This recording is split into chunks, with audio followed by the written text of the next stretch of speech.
अस्सलामुअलैकुम, welcome to my channel chemistry with Noman Jalil और मैं हूं आपका टीचर नोमान जलील। किसी भी चीज़ की जिद्दत और कामयाबी को जानने के लिए उसकी हिस्ट्री का जानना बहुत ज़रूरी है। आज इस दुनिया में केमिस्ट्री की जिद्दत ने हमारी ज़िंदगी के लिए बहुत सी जहां आसानियां पैदा की हैं, तो हमें ये मालूम होना बहुत ज़रूरी है कि ये जिद्दत की शुरुआत कहां से हुई। तो हम इस वीडियो में आपको केमिस्ट्री की हिस्ट्री के बारे में बताएंगे, जिससे आपको बहुत कुछ सीखने को मिलेगा। तो मुकम्मल वीडियो देखिए और जिन्होंने मेरा चैनल सब्सक्राइब नहीं किया वो अभी मेरे चैनल को सब्सक्राइब करें और नोटिफिकेशन ऑन करें। चलिए वीडियो की तरफ।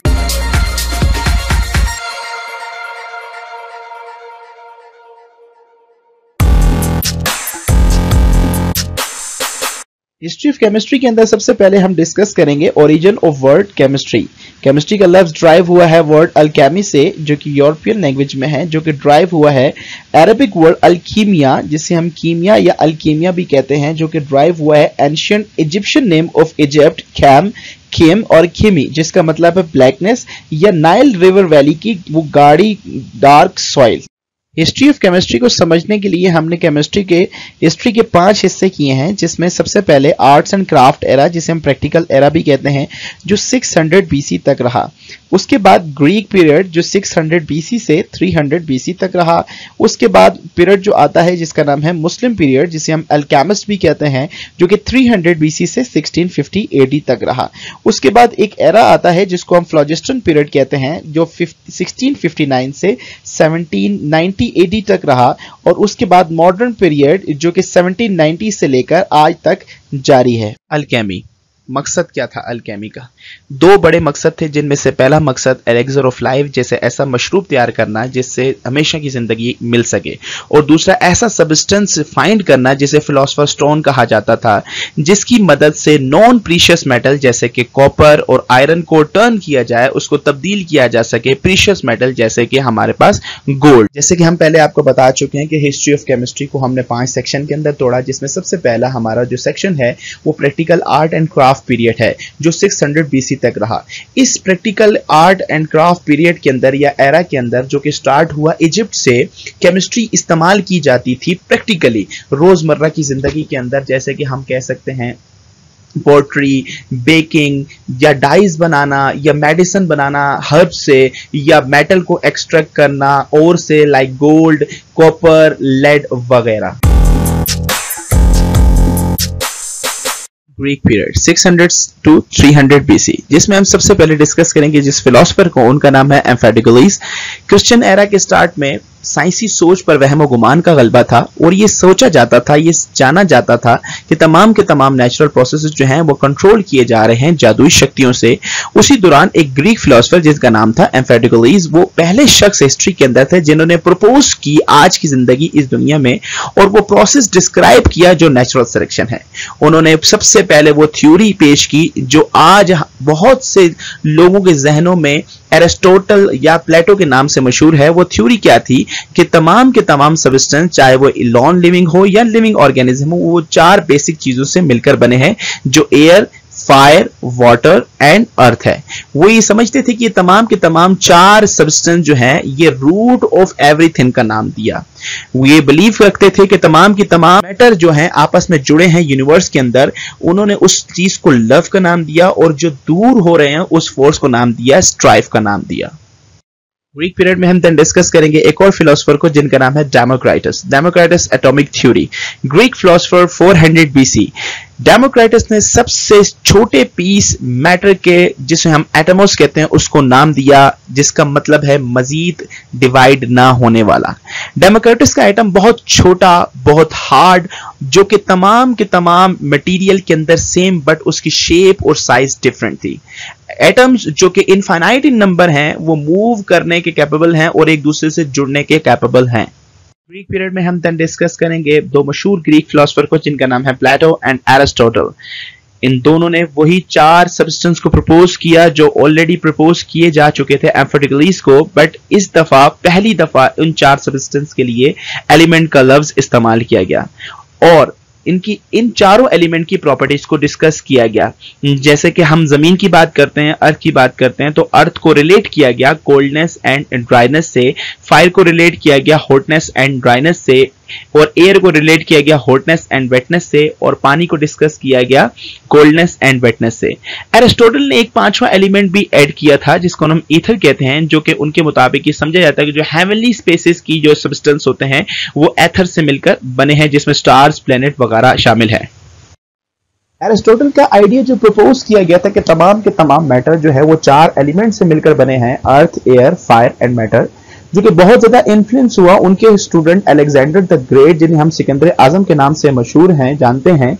उन्होंने एक स्टैब्लिश किया एक सेंटर ऑफ लर्निंग जिसे अलेक्जेंड्रिया कहते हैं, और उन्होंने एक लाइब्रेरी बनाई जिसके अंदर तमाम के तमाम अल्केमिकल टेक्स्ट, मतलब के तमाम वो केमिकल प्रैक्टिसेस के टेक्स्ट को रखा गया, जो कि 3वीं सदी के अंदर ऑलमोस्ट तमाम का तमाम तबाह हो गया। और उसके बाद उनके ही अलेक्जेंड्रिया जोसोमस ने उन तमाम के तमाम ओल्डेस्ट बुक को राइट किया, लिखा दोबारा से अल्केमी के, जो कि तमाम के तमाम बेस करता था किसके ऊपर, मिस्ट्रिज्म के ऊपर, या आप कहते ख्याली दुनिया के अंदर, ना कि एक प्रैक्टिकल एप्लीकेशन के ऊपर। इस्लामिक पीरियड अल्केमिस्ट, जो कि बहुत ही इंपॉर्टेंट पीरियड साइंस की डेवलपमेंट के लिए, जिसमें बहुत से एक्सपेरिमेंट्स, बहुत से इंस्ट्रूमेंट डिस्कवर किए गए। इस्लामिक अरब जिन्होंने टुक ओवर किया सेंटर ऑफ लर्निंग अलेक्जेंड्रिया को और उसको शिफ्ट कर दिया दमस्कस को, जो न्यूली फाउंड बगदाद था, और उनके तमाम के तमाम अल्केमिस्ट टेक्स्ट को ट्रांसलेट किया ग्रीक से अरबिक में। उस वक्त की मशहूर शख्सियत जो कि साइंटिस्ट थे जाबिर इब्न हयान, जिन्हें हम फादर ऑफ केमिस्ट्री के नाम से भी पुकारते हैं, वो बगदाद के बहुत रॉयल अल्केमिस्ट में शुमार उनका होता था। जाबिर इब्न हयान ने अपनी राइटिंग में मेंशन किया पहली दफा इंपॉर्टेंट कंपाउंड को, जो कि क्रोजिव रखते हैं नेचर, जिसके अंदर हमारे पास म्यूरिक क्लोराइड हो गया, रेड ऑक्साइड ऑफ मर्क्यूरी जिसे मर्क्यूरिक ऑक्साइड कहते हैं, या सिल्वर नाइट्रेट।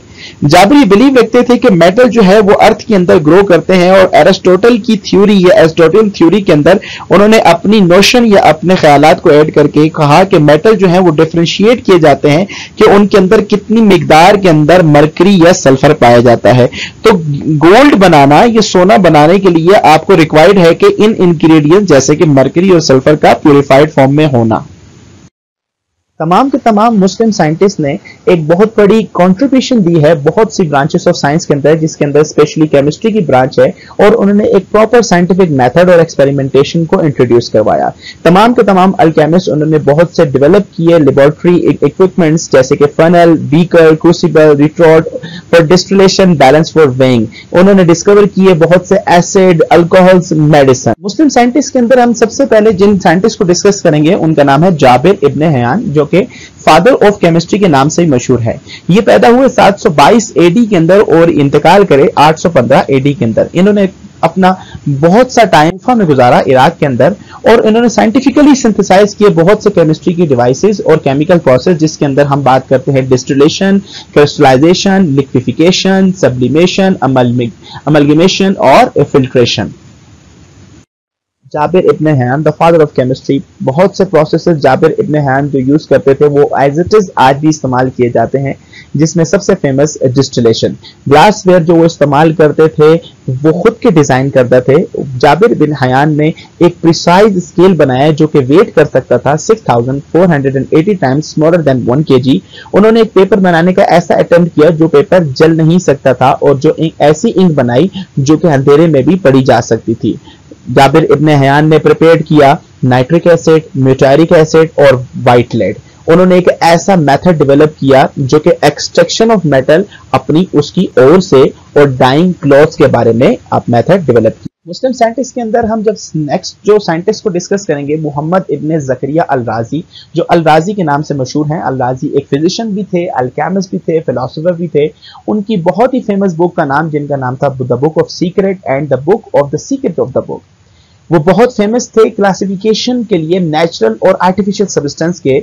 उनकी सबसे ज्यादा इंटरेस्टिंग रिसर्च थी वो वाटर प्रूफिंग फैब्रिक थी, और जो कि हेयर डाई का बनाना था। उन्होंने डिजाइन की मोर देन 20 लैब इंस्ट्रूमेंट जिनके जो आज भी इस्तेमाल किए जाते हैं, जिनके अंदर क्रूसिबल हैं, कुकुबर्ट्स है, रिटॉर्ट्स हैं, एक्सेट्रा। राजी ने प्रिपेयर किया इथाइल अल्कोहल फर्मेंटेशन प्रोसेस से। देन हम डिस्कस करेंगे अल-किंदी। अल-किंदी बहुत मशहूर थे एक बुक लिखने के, केमिस्ट्री ऑफ परफ्यूम्स। इस बुक के अंदर 107 रेसिपीज थी डिफरेंट सेंट्स की। देन अल-बैरूनी ने बहुत से डिफरेंट सब्सटेंस की डिफरेंट डेंसिटीज को डिस्क्राइब किया। जो आज हमें बहुत हेल्पफुल होती हैं। 17वीं सदी के इख्तिताम तक तमाम के तमाम फिलोसफर जो गुजर चुके, साइंटिस्ट गुजर चुके, आइदर वो ग्रीक फिलोसफर हों या मुस्लिम साइंटिस्ट हों, उन तमाम का यही कॉन्सेप्ट था कि तमाम मैटर जो हैं वो 4 एलिमेंट से मिलकर बने हैं, अर्थ, एयर, फायर एंड वाटर। 17वीं सदी के इख्तिताम पर ये एरिस्टोटल की ये 4 एलिमेंट की थ्योरी थी, ये डिसप्रूव की गई बाय रॉबर्ट बॉयल और उन्होंने अपनी किताब के अंदर पब्लिश किया the sceptical chemist by Robert Boyle. 1662 में रॉबर्ट बॉयल ने एक लॉ दिया, गैस लॉ दिया, जिसे हम कहते हैं Boyle's law of ideal gas. उसके बाद हमारे पास एक ऐसा पीरियड आता है जो नॉर्मली हमारी किताबों में नहीं मिलता, ना ही हमें पढ़ाया जाता है, जिस पीरियड को हम फ्लोजिस्टन पीरियड कहते हैं या जिसके अंदर फ्लोजिस्टन कॉन्सेप्ट है। अब ये फ्लोजिस्टन है क्या और फ्लोजिस्टन थ्योरी है क्या? फ्लोजिस्टन थ्योरी एक ऐसी सुपरसीडेड साइंटिफिक थ्योरी है जो अब नहीं रही, जिसके पोस्टुलेट के मुताबिक जो फायर लाइक एलिमेंट होते हैं उनको हम फ्लोजिस्टन कहते हैं। ये फ्लोजिस्टन तमाम उन सब्सटेंस के अंदर पाई जाती है जो कि कंबस्टिबल होते हैं, मतलब जो जलाए जा सकते हैं, उनके अंदर फ्लोजिस्टन होते हैं। ये थ्योरी अटेम्प्ट की गई थी उन प्रोसेसेस को एक्सप्लेन करने के लिए, जैसे कि कंबशन या रस्टिंग, जिसे हम आज ऑक्सीडेशन के नाम से पुकारते हैं। 17वीं सदी के दौरान तमाम के तमाम केमिस्ट को एक ब्रॉड कॉन्सेप्ट की जरूरत थी, जो कि ये मालूम किया जा सके केमिकल रिएक्शन कैसे होते हैं और वो जो ऑब्जर्व करते हैं।